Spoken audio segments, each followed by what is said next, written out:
As you can see, Yeah, no kidding. beautiful day down here in Houston. Yeah. You're in Houston right now. Yeah, that's home based right now. I got transferred for my normal job, which is oil field work. Oh, really?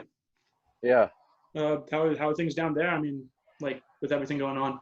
Oh, Texans are skeptical of their government, so we didn't Yeah. partake in a lot of the lockdown measures or whatever that a lot of other people did. So, but I mean, we got a pretty beat up economy that's got to get turned around, probably like a lot of other places.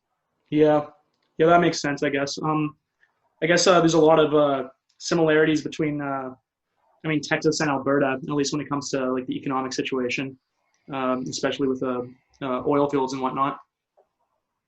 Yeah, they both got a real, kind of frontier, we'll get it done type attitude, right? Yeah, Texans exactly. don't sit around and wait for somebody else to do it. Yeah. So I think we share that with them. So, Oh, well, I guess it's nice to be around, I guess, like-minded people in that way. oh, and people down in the South are just so friendly. It's fantastic being down here.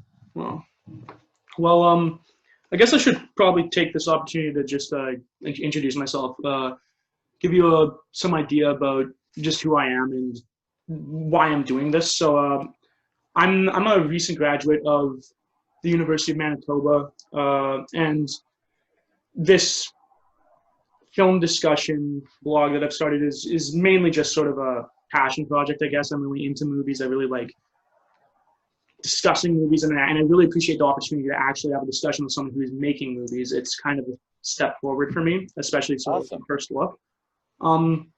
Yeah, and I'm really happy that I've been able to get in touch with some independent filmmakers, especially ones that are so close to home. There's a lot of things that Alberta and Manitoba have in common. So. Oh yeah, yeah. I've spent some time in Manitoba for work and for stuff like that. Lovely people. Yeah. I went to Notre Dame in Saskatchewan, and I think the first time I remember being in Manitoba, we did a hockey road trip through small towns in Manitoba. I remember being in Reston, Saint Laurent, I think it was, a few other places like that. Brandon. Yeah, Brandon's a nice place. Yeah, it's like just small enough and just big enough that like it's still something to do, but it's like not overwhelming, Totally, yeah. Lovely people. I've always loved prairie people. I mean, Saskatchewan and Manitoba have to have some of the nicest people on planet Earth. Yeah. Well, we're glad to hear it, If we broke down on a farm road, they'd be like, "Hey, while you're here, you want to marry my daughter?" Yeah. I mean, things get a little bit more, I guess, gritty when you get to Winnipeg, like stabbing capital of Canada or whatever. But we love our city. We love our city. But in its own way, it's a beautiful place. But Is that where you're from, sir? Is Winnipeg? Yeah, Winnipeg. Yeah. Heart of the prairie. Bombers. Yeah, Bombers. Yeah, Jets. I mean, not a lot of sports going on recently, I guess. So can't really root for the home team, but we're sticking through it. I guess we're staying safe down here, and I think we're doing well all together. Yeah, I think the good news is we're seeing with the CDC in the United States and stuff like that they're saying that this virus is about 0.2% lethal overall. Yeah. For anybody under 80, it's really not that. It's no worse than the flu or common cold. So hopefully now that our professionals have evaluated what the scenario actually is, that we can start getting people's lives back together. Because, I mean, the film being about mental health, that's what we're very focused on, too, is making sure that we're not inadvertently causing a bunch of harm. Yeah, I actually was wondering if I could ask you about that because I know that the movie, without releasing too many details, right, focuses on people whose plans for the future are disrupted or waylaid by unforeseeable circumstance.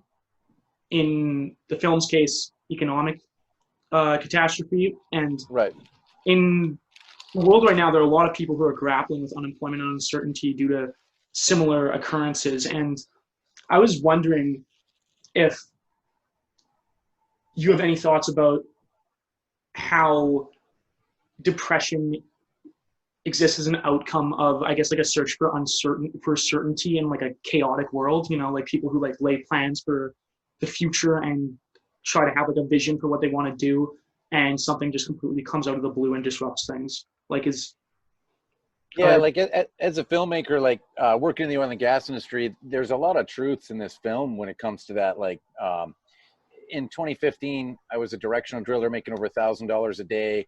I thought I had my life course plotted out. I'd worked quite hard to get there. You know, was with a fantastic woman, and a lot of parallels to the film. We thought it was going to be a temporary interruption that lasted 3 years, and I lost everything. So I really learned a bunch of valuable things that I hope that we're sharing through the film, while still being entertaining. Is one of them, just personally, is make sure that your identity isn't tied to something that could be taken away from you, right? Like, learn to be grateful, learn to be a good person, learn to operate with gratitude, and just accept that things can change, but hold on to a core belief of who you are. I mean, as filmmakers as well, like, I don't know if you follow Todd Warner and his podcast Producer's Guide, but he brings on film producers, and hearing the chaotic journey that they all go through, that, you know, there's a lot of parallels between film and oil as well, is how up and down it is, right? I mean, you know, next month you might be the producer everybody wants to talk to, one bad film, you know, and nobody wants to talk to you for 2 years. How do you deal with that, right? Yeah, and So, I mean, especially when it's things that you have like very little control over too, like the economy, I guess, public health, that sort of thing. And I think what you said that really struck me there was, just to paraphrase it, connect your identity to something that can't be taken away from you. I think that's a lesson that a lot of people have to learn, especially now, when I think there is a sort of sense of lack of identity among a lot of people, especially young people, speaking for, I guess, my demographic. A lot of people who don't really know where they're going or what they're doing, and their lives can just like change. yeah. It can really throw them off balance. And I think that as much as this is a movie that's starring people of a different generation than my own, I think that it could actually lend some insight to people of my generation. You know, there's the whole like Gen Z millennial gap, but I think that this is actually a good opportunity to kind of like tie those two groups together. Yeah, because we face like a lot of similar struggles.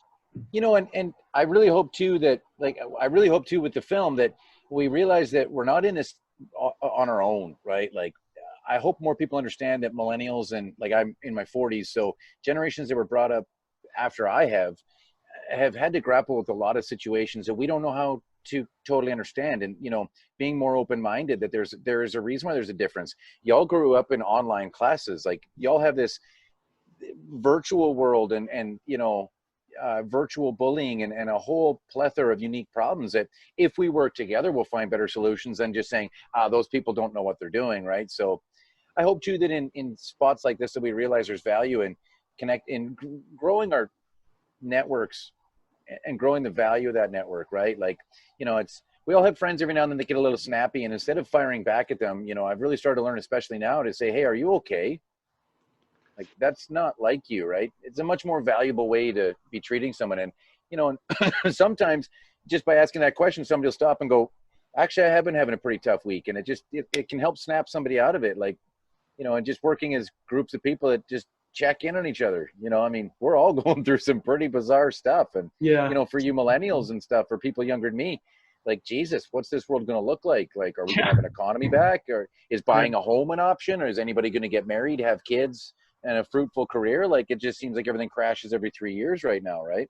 yeah, no kidding. And I mean, especially considering I'm just like, I'm only 22 years old, right? And things like being a homeowner, things like, I guess, economic stability, even a year or two ago, those weren't really on my mind, because I was just concerned with graduation. I was concerned with, you know, getting my degree. And now that I'm actually out of school and I'm looking to step into professional ecosystem, it's just a whole bunch of issues that are just like crashing down on me. It's a really chaotic time to be alive. But you also mentioned the importance of asking people if they're okay. And again, like, without revealing too much about the film, from the plot synopsis, I've understood that like the male depression experience with depression is kind of the motif of February's Dog. And I did a little bit of research, and social learning theory and, I guess, behavioral psychologists, etc.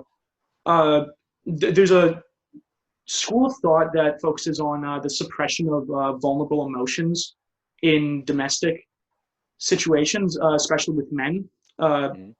So an example being like the saying, big boys don't cry, etc., that sort of thing, is actually a pretty significant part of like gender socialization in Western societies. And I was wondering if the characters in the movie, Dale and Nigel, who are very, again, like sort of archetypical, like self-reliant, like working men, like sort of pulling themselves up by their own bootstrap types. Is that type of socialization what would make people like that less capable of managing their emotions in a healthy way? Like the lack of ability to like express vulnerable emotions because of how they were taught to be men, be self-reliant, etc. Right. We worked with I've had a few meetings with the Canadian Mental Health Association, and the people there are just fantastic. And, they don't like to generalize people because we're all our own unique creatures. I mean, we're all as individuals, our fingerprints, even for how we respond to things. But like they said, there's a triangle of mental health. You've got lifestyle, prescriptions, and counseling, right? And what is required of those three is going to be different for everybody. Now, traditionally, women generally tend to work a lot better with counseling, talking through issues and stuff like that, whereas that's not so much necessarily what the CMHA is even seeing as something that's effective for men. So it's a matter of understanding that we're all different, and that lifestyle actually has a lot more to do for men. So one thing I've been trying to tell a lot of people is, even if you don't have a job, keep good habits. Don't start letting your sleep habit pattern drift terribly. Don't start eating terrible food. Keep hitting the gym, keep doing stuff like that. And even talking to friends of mine that are professional athletes, that, that's even what they hear from the people that are helping them transition once they retire out of their sports career, is still hit the gym. You're not training for the next Friday night football game, but you're training for your own overall health. Like, you're 22, so you've still got the body of a Greek god. It hasn't, time hasn't hit you yet. But once you get to be 40 like me, I'm in better shape and health-wise than a lot of other people, because I still hit the gym all the time. And it's because life's worth it, right? So again, that's part of that stuff of don't over-identify with your career and stuff like that. Is you can still do stuff like that. Like even in quarantine, you can still do push-ups. You can still get out there and get active and do different exercises, like prison workouts, as they call it, or whatever, right? Yeah. But, times are going to get tough. And, for guys, it's, I think I haven't done enough, like really personally, on the psychology and the sociology of it. But just from my own personal experience, you're right. Like a lot of guys tend to just try to troop through and hope for the best. I'm going to let Quinn in right now. She's waiting in the waiting room, if that's not a problem. Go for it. Alrighty.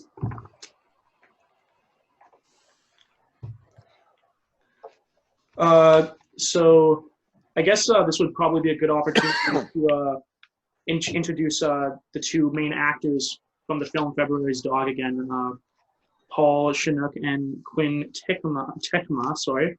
I hope it's okay. Yeah. It's a hard one. Yeah. I guess everyone.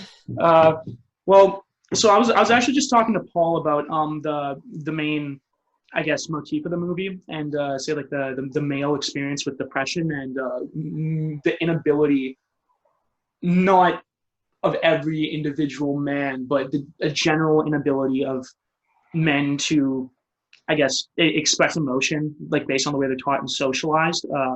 And then I was wondering if you would have any thoughts about that as the star of the movie, and if you have any opinions about it in I guess like your personal life. Myself, Paul, or both of us?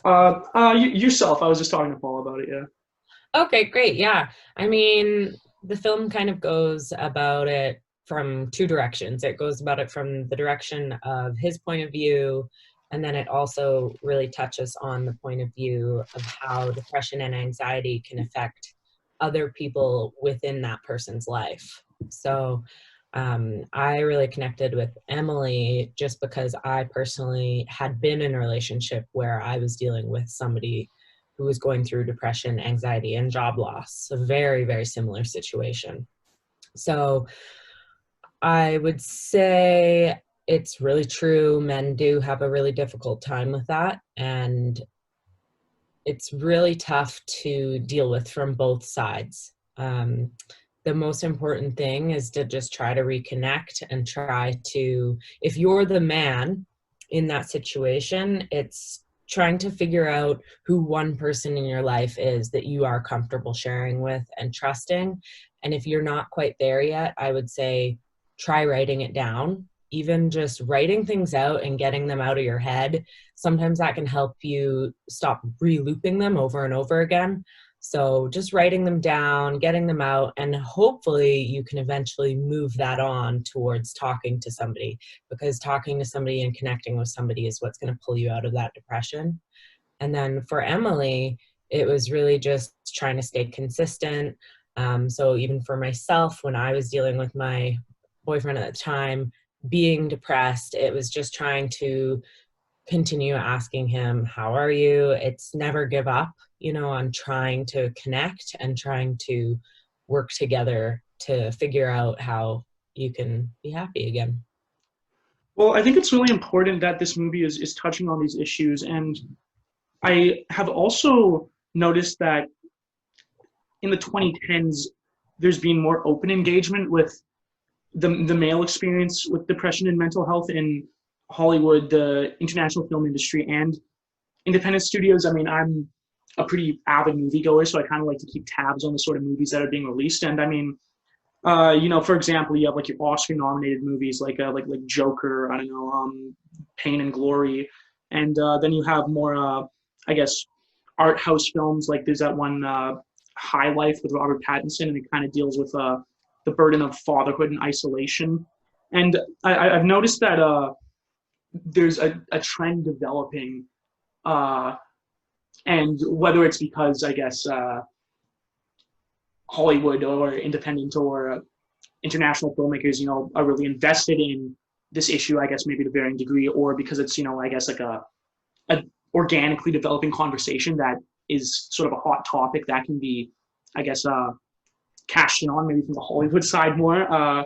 Like it's just interesting to see how this issue is being pushed more out into the open, especially now that actors themselves are actors and actresses are a lot more open about their own experiences and how they inform their performances. So I was just wondering, both of you guys, if in your experience, the film industry, the independent film industry, is more receptive to dialogue regarding this issue and like the social structures that affect it, like toxic masculinity, et cetera, that sort of thing.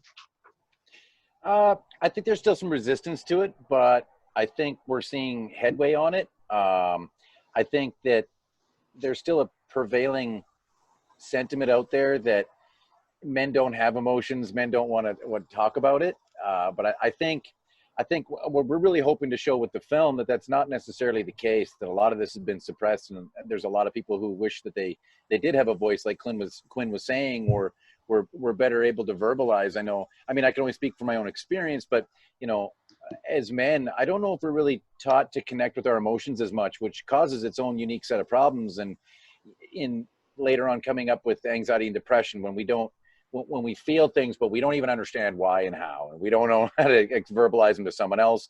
So it just creates this terrible loop, and it becomes very self-destructive when, we don't really even know what's going on. And we're supposed to be in control and put on this masculine front all the time.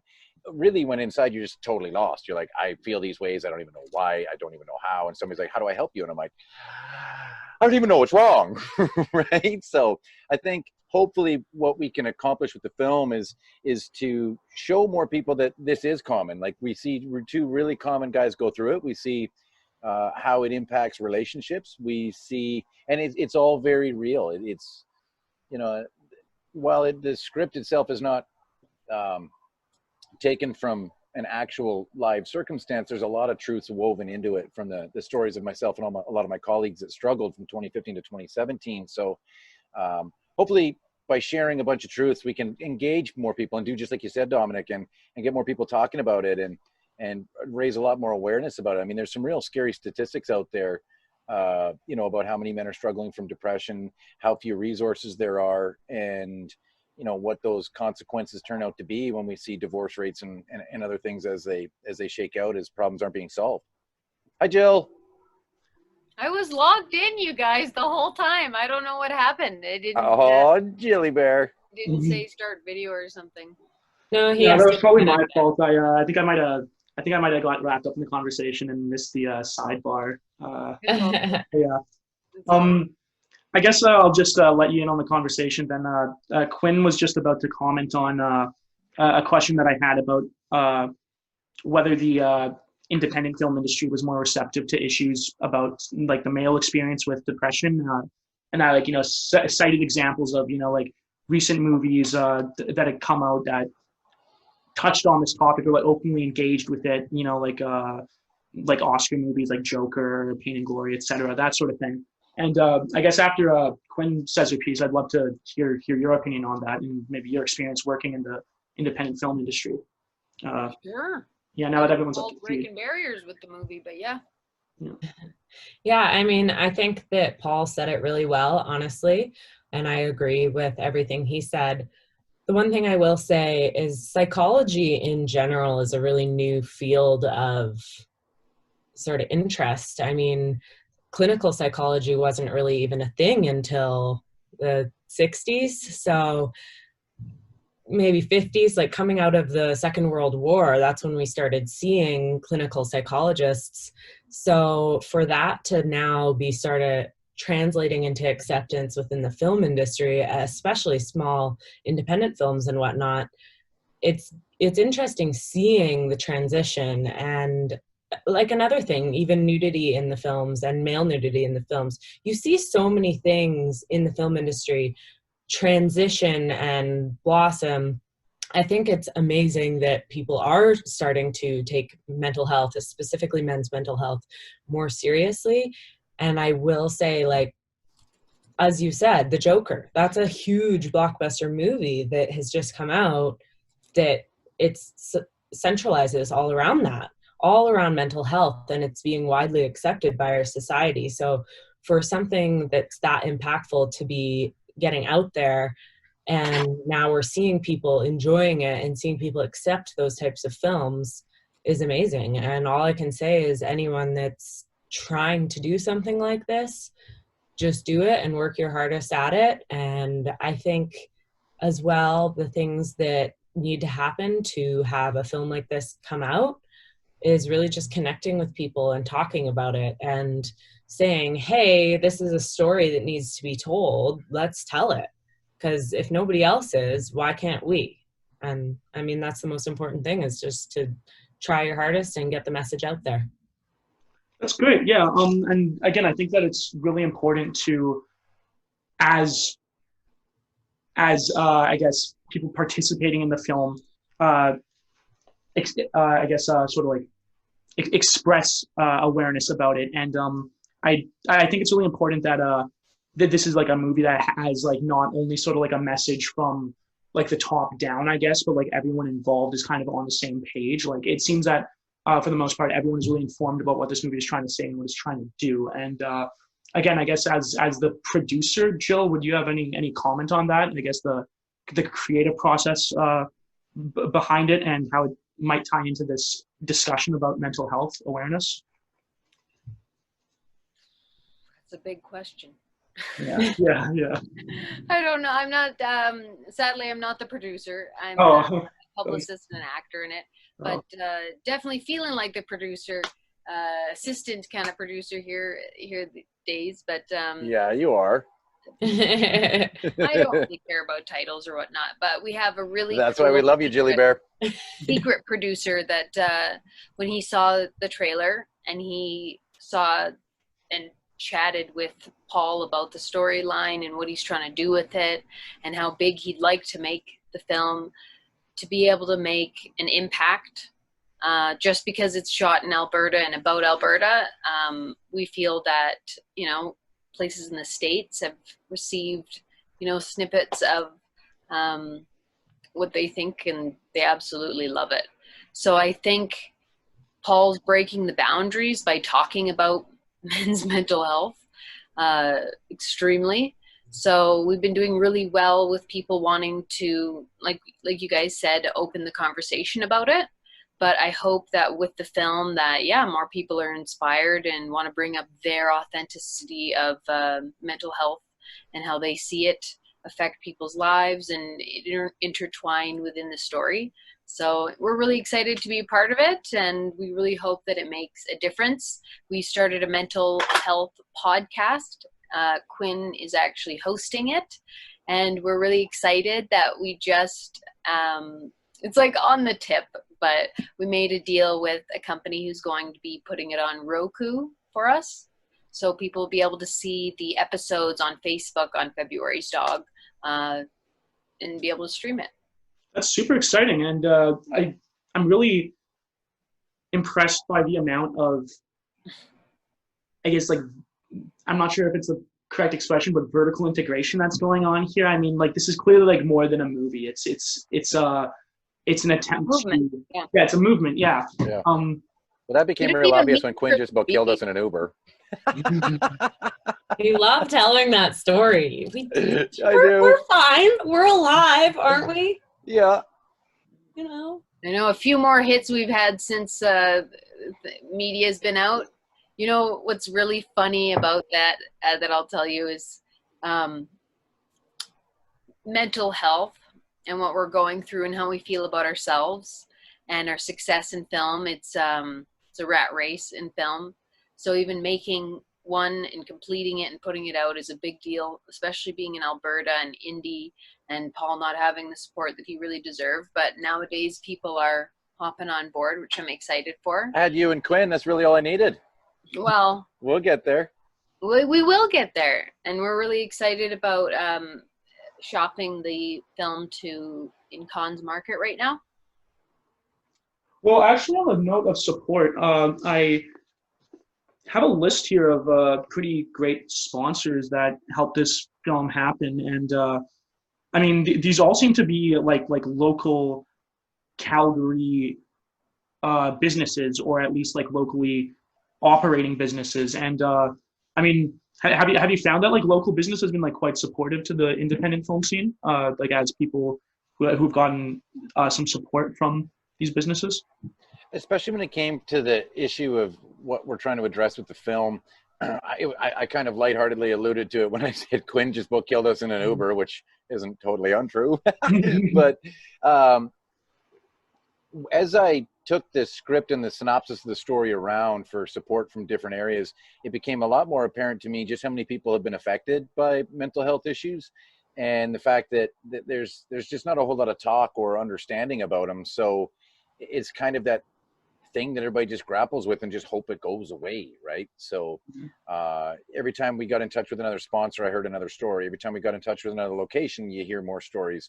Every time you encounter, you tell somebody, show somebody the trailer, you hear more stories of lives destroyed because of grappling with depression. So it just, I think it fueled all of us just that much more once we saw the impact this film can and will have when it gets out, to start opening those conversations and let a lot of those people out there that are sitting there and thinking that they're by themselves dealing with this, to realize they're not by themselves, and that it's quite a common thing to talk about, and to be able to say, hey, I'm not doing okay today. You know, I think even as people we're conditioned, you know, if I say, how are you doing today? Good, right? Not having a little bit of trouble. So it's just maybe even breaking some of that conditioning. And, you know, from hearing some of the heartfelt stories of some of our fantastic sponsors, like the CL Ranch, for instance, that let us shoot there for free. Like, they've had some terrible family tragedies, and they're some extremely hardworking, lovely, very well-off Albertans. And it was a good reminder that it can hit anybody. It's not just a poor person's condition.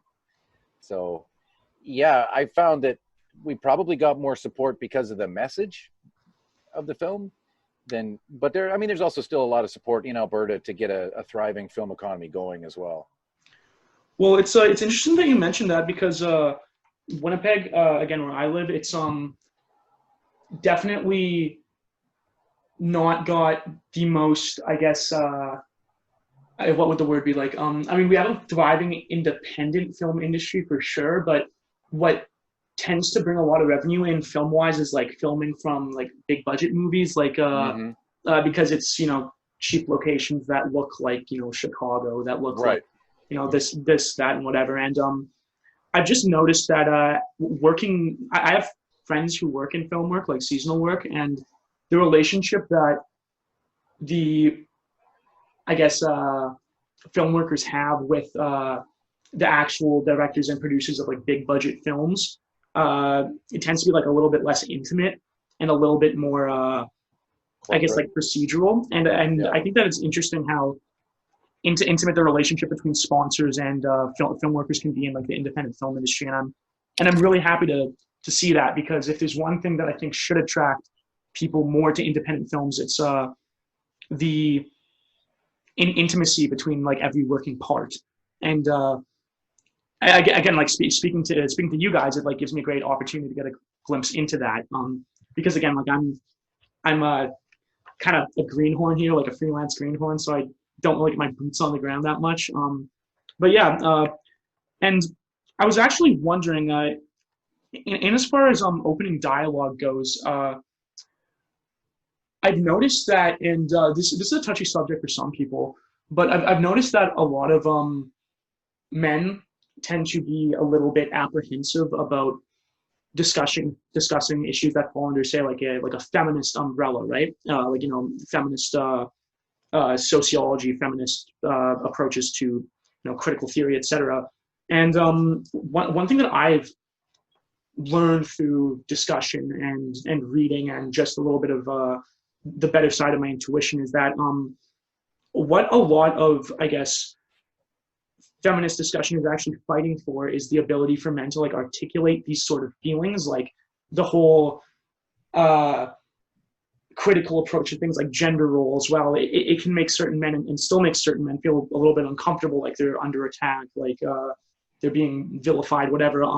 What I've actually found when I've talked to people, and I guess I've talked to like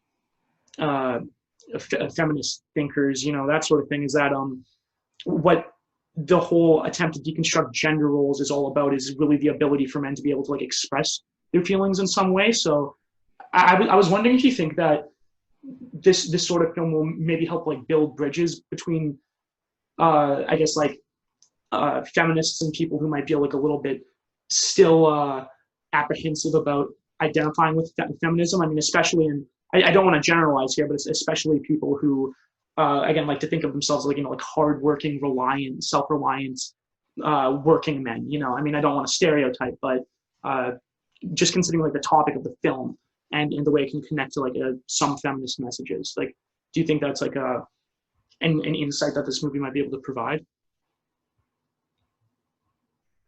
I think honestly, we touched on that really well.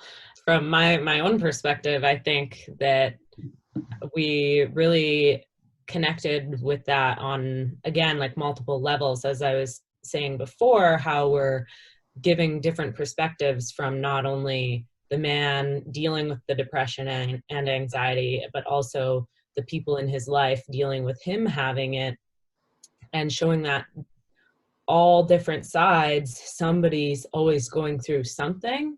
And I think that when you break something down like that and you show all of those different perspectives, and you can kind of open up somebody's opinion about things, because they realize, okay, well, when it all comes down to it, we are all dealing with this same issue, but we're just dealing with it from different perspectives. And I think watching this film will help people see that they're not singular, and hopefully it will help them realize, okay, I've got these people around me, my family, or I've got my friends, and hopefully they'll realize that it's not them all by themselves dealing with this, and that other people do go through this, and hopefully they can find a way out of it that way. I don't think the movie at all is gender bias, even though the storyline is about Dale and Emily's kind of ride with depression and losing his job and whatnot. Just kind of a look into what can happen into people's life, or what it looks like living life in Alberta having these struggles. But I would say something, because Paul probably wouldn't even say this about himself, but I think Paul is a little bit of a feminist, in the sense of it means equality for all. It doesn't just mean one-sided of a woman or a man. But I think people misconstrue what feminism is. But I know that with things that have happened within our group, that Paul's always been for supporting women to the max. You know, he's a big guy. You know, he knows his how big he is and what energy he brings. And he's always really kind to the women on set. And I just know that I'm proud to be a part of a project that is not gender biased at all. But the storyline is about Paul's character, Dale, mainly. But there is so many sides to seeing the life from the female side of Emily's character and the down, everything. Yeah. Oh, thanks, Jill. Very sweet of you. You have our back. Well, you know, and I think it's important. I know that it can be an intimidating place quickly from just even our experience on other sets when you've got all this stuff going on. It can be easy to for a timid person to feel crushed quickly. So I always wanted to make sure that, like you said, equality, that one of our actors said it, and it makes perfect sense to me. There's no small roles, just small people. So, you know, don't be that person that's crushing other people. So, and I've tried to make sure that we did as little of that as possible, because I've heard horror stories from other sets, and it's supposed to be an industry of passion and creativity, right? It's supposed to be a place where we're allowed to express and try new things. So appreciate that. And I think, you know, when it comes to storytelling, I don't know if I really had much of a feminist narrative in mind when I wrote it, so much as just trying to tell the story from the perspective of the people that I knew, and trying to tell a sincere story of, just like you were saying, Dominic, guys that were grappling with difficult problems, that, you know, guys that felt disconnected from society, and guys that felt like they were being pushed and pulled in what felt like unnatural ways that they were struggling to come to terms with. So I think that's what we covered through the film, is just beyond all labels, we're still people. And that's really the equality we should be looking for, is beyond all reasons to divide ourselves. There's lots more reasons to unite ourselves. We all feel pain. We all feel depression. Nobody's special. Nobody's unique in those senses. Right. So I hope that that's what people pick up in the film. And that, you know, if it was with storytelling, you've got to be able to pick one thing and tell it well. I mean, hopefully future films that we make can cover different angles, but we just tried to tell the story from the point of how it affects, just like you said, Dominic, very traditional males in a changing world, and how that affects relationships and how they connect with their society, and the complications that can cause. Well, I think another interesting thing that I noticed was the amount of effort that was put into creating the characters in this movie. I mean, the one that I found particularly interesting was the character of Nigel. And again, without revealing too much, how he's a military veteran. And, you know, as a student of politics, that's my major, political studies. And as someone with an interest in history, I guess I can say it because we're being open here. I have a pretty critical view of things like military culture and how it reinforces problems associated with toxic masculinity. And I mean, for example, I was this is a bit of an anecdote, but it might be valuable for the discussion here. I was watching a documentary. It's a fantastic documentary, not too well known, called Winter Soldier, which was about it was a series of interviews with Vietnam War veterans, and one of the most moving and thought-provoking interviews that was provided was when one of the soldiers was talking about how he didn't really register the things he was seeing, and he didn't really let them affect him because the military kind of trained him to be what's the word, sort of like emotionless and like a quantitative thinker. And the description of Nigel in the synopsis is sort of like a quiet, calculating thinker. And I was wondering if you could shed any light about maybe like if in the development of the character, like it's this military background that might make him like a little bit more like what's the word, like reserved and like calculating and incapable of expressing his emotions, or I guess judgmental towards the character of Jedd when he confides in him. It's a big question. Yeah, well, I think for one, first, when we start referring to gender traits as toxic, that's one thing that I kind of brush back against. You know, it's labels like that are causing the division, I think, that are that are making men feel fractionalized from society. I mean, you know, we all go to the hockey game and cheer. The crowd roars when the gloves hit the ice, but you know, at the same time, we start slandering those same people. So it's like, I think we're a great society. I think we know at our hearts that violence isn't always the answer, but to say when somebody takes charge that that's toxic is equally as revolting as when we call a woman the B word when she does the same thing. And I think overall as a society, we need to start being more accepting instead of trying to force labels on people. Try to